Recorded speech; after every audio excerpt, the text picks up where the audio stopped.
I think we should focus on a living wage versus a minimum wage because, living in Alabama and living in New York City are very different, different economies. So that would be my first thought. My second thought is, listen, the bulk of people making less than the minimum wage don't work for small mom and pop businesses. They work for the big box retail stores. 85% of people that work in big box retail make less than the living wage in the county they live in. That's crazy. That's the Home Depots of the world. That's the Lowe's of the world. It used to be Walmart until it got so much pressure. It's quick service restaurants, and so these are big chains where people are making lots of money.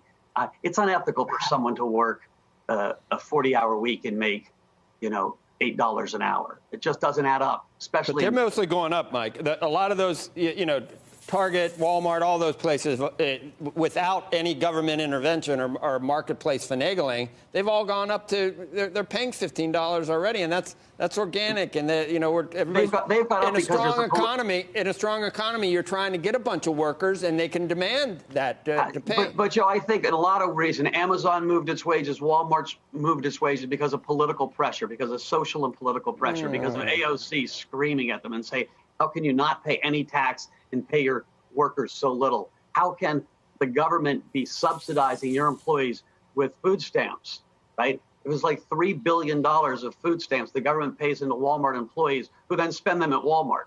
That just doesn't make sense when Walmart's one of the most profitable companies in the world. It just doesn't. Kevin? The market is an amazing thing. The American entrepreneur is a force of nature. And by putting any kind of constraint on their decisions in terms of battling back from basically an economy that was shut down on them for no fault of their own is a huge mistake. My whole point is it's not the time. Now's not the time. The market hasn't worked for 50% of our economy for a long time.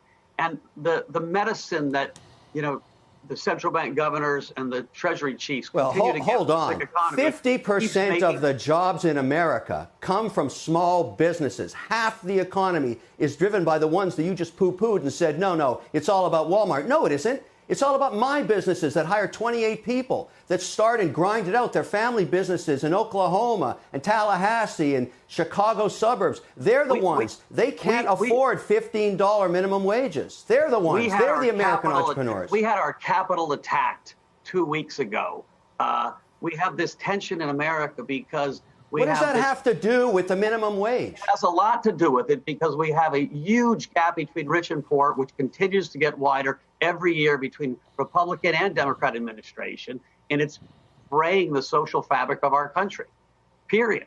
And that's why we have both populist movements on the right and the left. Why wouldn't you support starting businesses and giving them a tax break for 24 months and not binding them by any minimum wage? Why wouldn't you do that? Why couldn't you get behind that? I would support tax breaks for new businesses, and I would give them a break on the minimum wage for a small period of time. I really think you're talking. But that's small businesses. I think the bulk of what I think we need to shift is how we think about employees in our bigger businesses. Listen, 20 years ago, you used to get a job as a janitor working for a company like Apple, and you'd get health care, and you'd get the college program if there was one. Today, that's all outsourced. And so this drive to have only shareholder value as the only beacon just doesn't work anymore. It's why people are moving to multi-stakeholder capitalism.